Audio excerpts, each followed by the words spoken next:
Hello and welcome to another episode of the Football Analytics and Land Show. And as we move on to the end of the European football season, and we have already made a video regarding the UEFA Champions League semi-finals, and the first leg, as you know, has been completed last week, and we'll be reviewing both the games that happened, and also we'll be providing our predictions for the second leg and who will make it through to the final of the UEFA Champions League.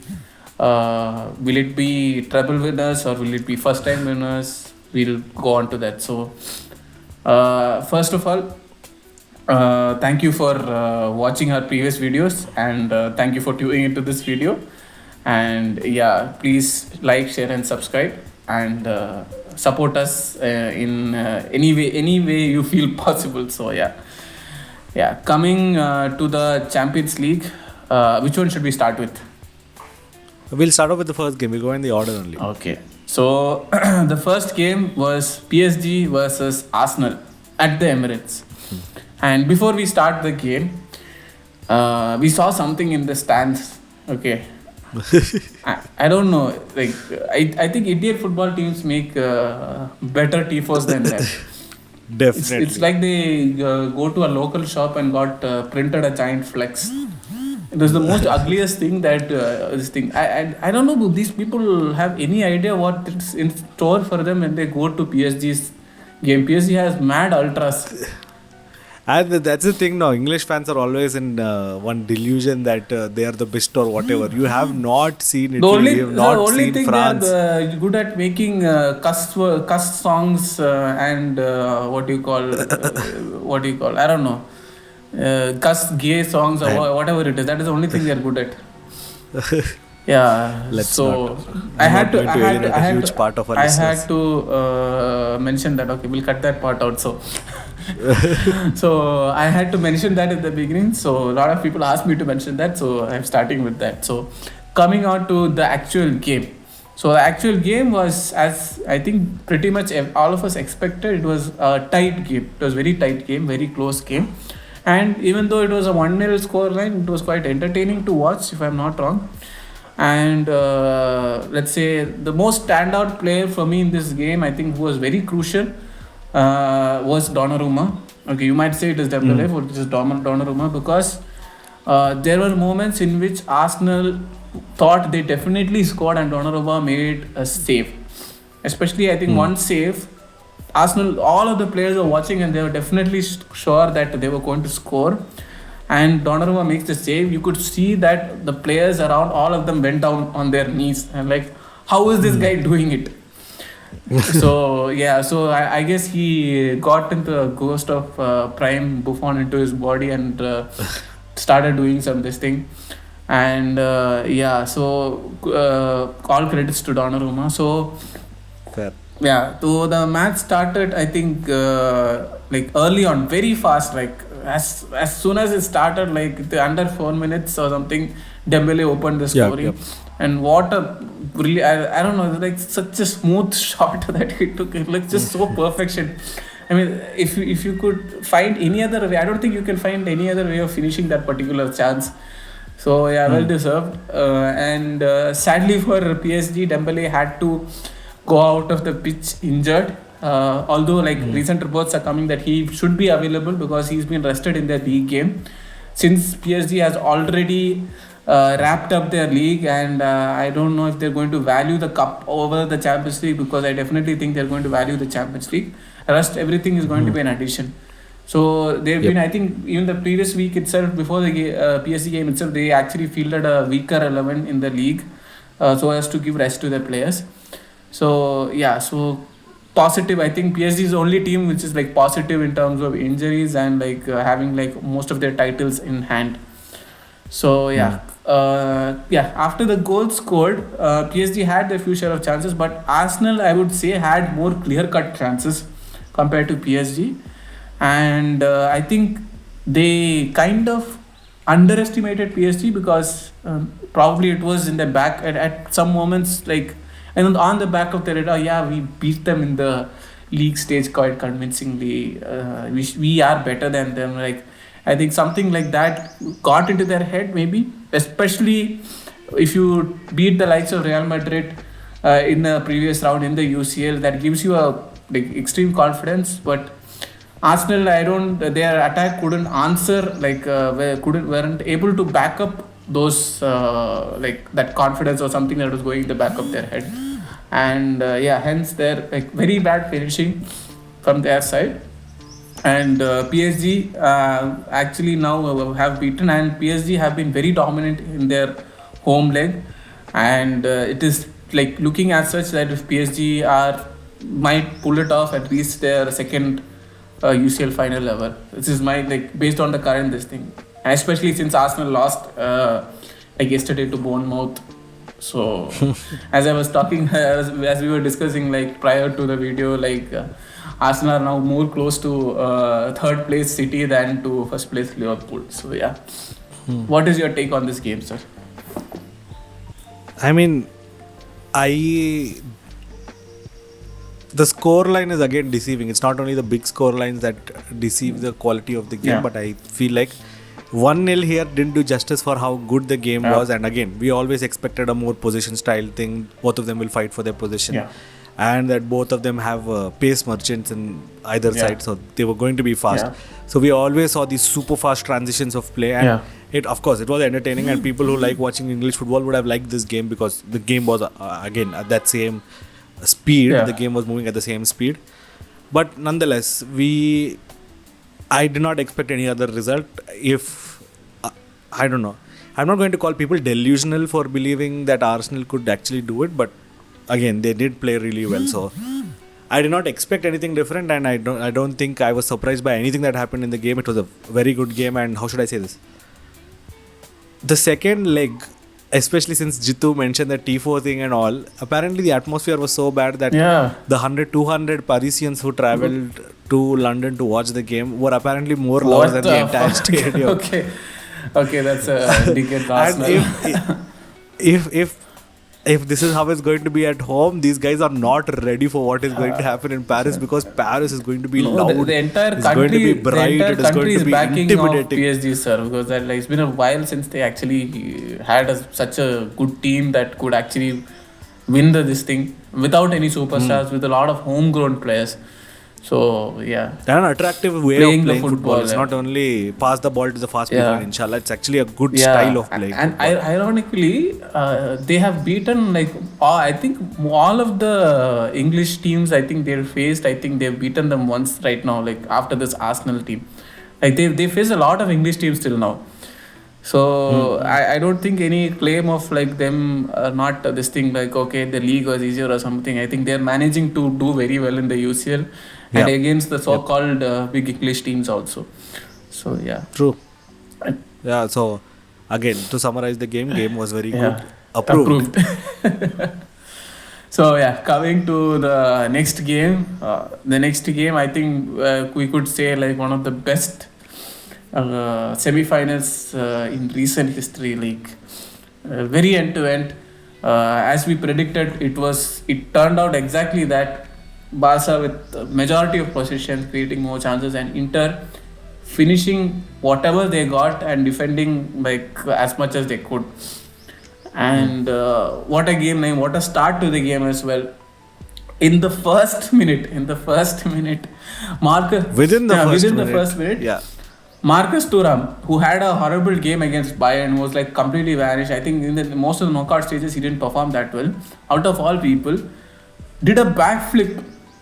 Okay, sorry, like a back heel.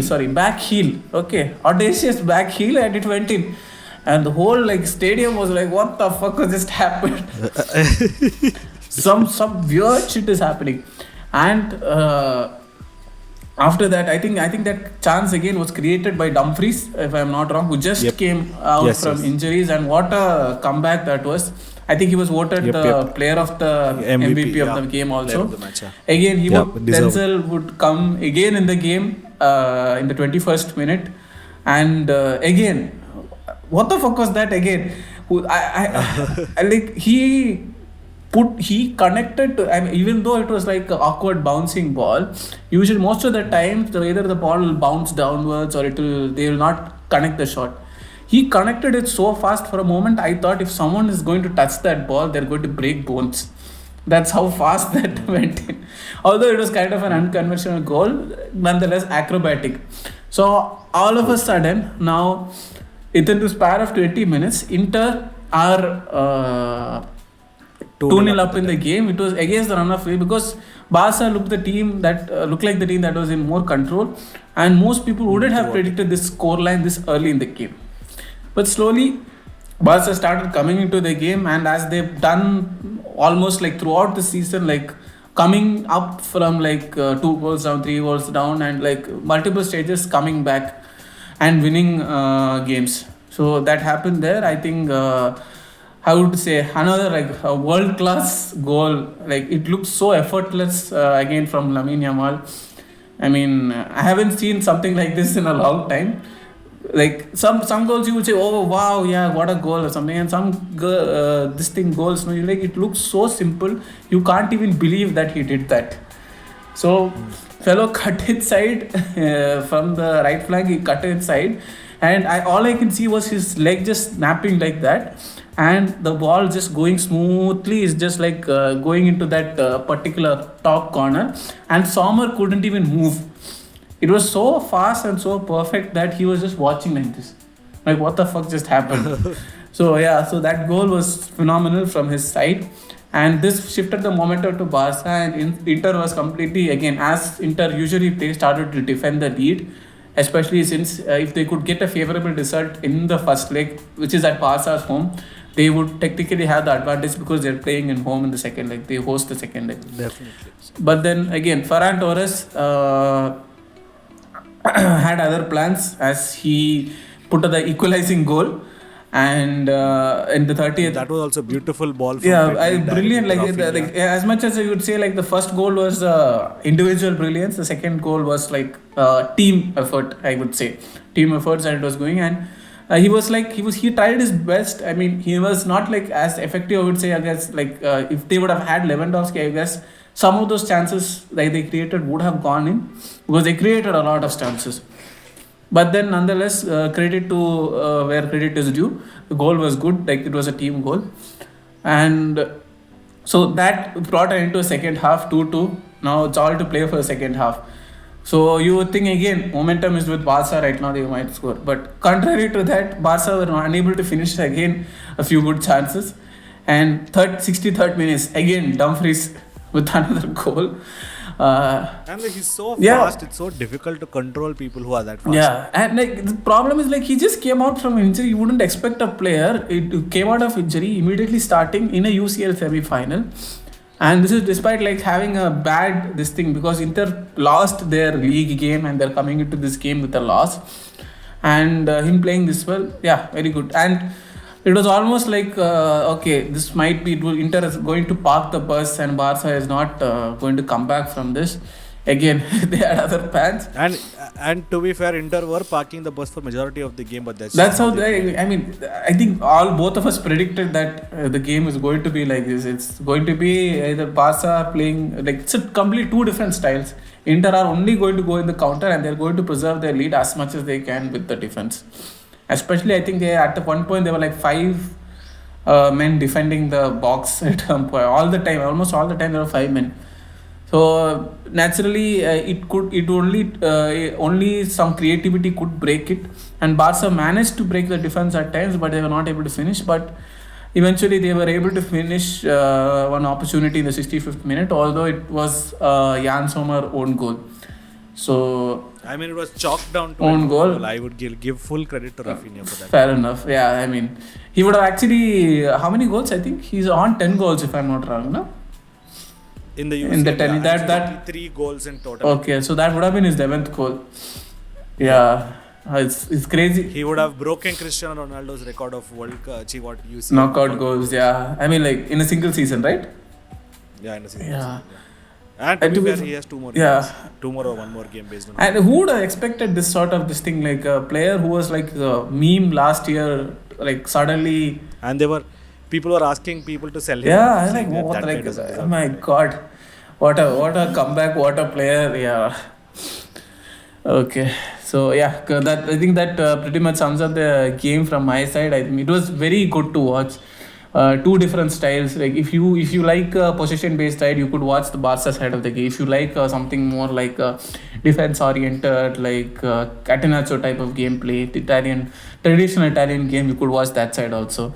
If you look at the stats also, everything correct. Barca had like I would say close to three times the number of shots Inter had, both on target and overall. They had like three times the possession that Barca had, Inter had, close to like twice the number of, or again three times the number of passes. Like it's completely different. But when you look at the defensive side, Inter made more fouls, like more tackles, more interceptions from their side. But they started playing more direct and they lose the ball. So, I mean, yeah, some cases these games would turn to be very boring. If you watched Atletico Madrid games, you will know. But in this case, it was actually quite entertaining. Atletico is catching strays from the last 3 episodes. They are not even in the conversation. They're catching L's. Yeah, because like all the goals had quality written all over them.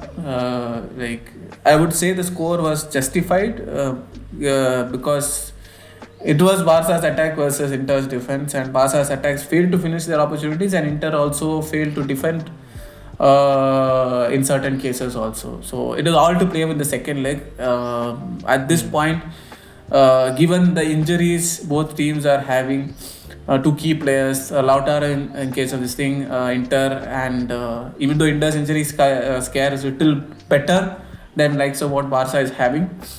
And both teams are going to still haven't confirmed their league yet, even though Barca is almost there. Like it's just a matter of time. Once they confirm their league, they still have to play one league game before this thing, like in order to confirm this. So both teams are Inter still in a title fight, going down to the wire, so they have to focus on the league also. I think both teams will do that, and after this, immediately after that, they have to play each other also. So now it's going to see what both teams are going to prioritize at this point. Is Barca willing to like choke off that game, because after this the final is going to happen in June. They all have like after all the league games finishes. So we'll see what approach the both teams does. So what is your take on this? I'm sorry for taking a lot of time to explain it. No. Jitu is a very good storyteller. No, very good summary of that whole thing. He told it like a beautiful story. The whole match. And again, I'm not going to add anything of value if I just try and talk about the same stuff. So I will talk about what the problems I thought were in both teams and how they can change, or how the other one will use the other person's weaknesses. Yeah. One thing first we have to get out of the way is, yes, Barcelona does play a very risky high line. Yeah. But if you take it into perspective, they have caught their opponents offside at least 2 to 250 times this season. Yeah. And not even half of the times that they have failed have led to goals. Not even 100 goals they have conceded because of this high line. Yeah. So technically, is it that high risky? I mean, is it a high risk if it's 50-50? The reward, or even less than 50%? The reward is overweighing the riskiness. So yeah, so risk and reward also. Like I was reading an athletic article, I believe. If the VAR is there to help the referees, you can also use it to your advantage, and that's what Hansi Flick is doing. Yeah. And again, coming back to the risk reward thing, how much ever we talk about how fast people can exploit them, and Inter did have extremely fast forwards. Out of the 3 goals that were conceded, 2 came from corners. So I don't know what the whole noise about people saying that, okay, the high line is so risky, that's why they're losing, or that's why they're conceding so many goals. It's just that they're bad at set pieces. Barca don't have enough tall people to defend in the box, or whatever reason. They just couldn't stop the attack or stop the goal from the set piece. So they just have to be better at that. But I don't think the high line is right now the problem. Again, if they do go on to the next round against a team like PSG or even a fast team like Arsenal, maybe that will cause a little bit of an issue. But again, the manager is not dumb. He knows what he's doing. The players are not dumb. Yeah. They know what they're doing. And they might tweak it here and there. So the high line risk part of this conversation, we are done with. We are not going to revisit that here. Yeah. So if you take that off, one of the problems with Inter, I thought, were flawless. They had a plan and they stuck to it.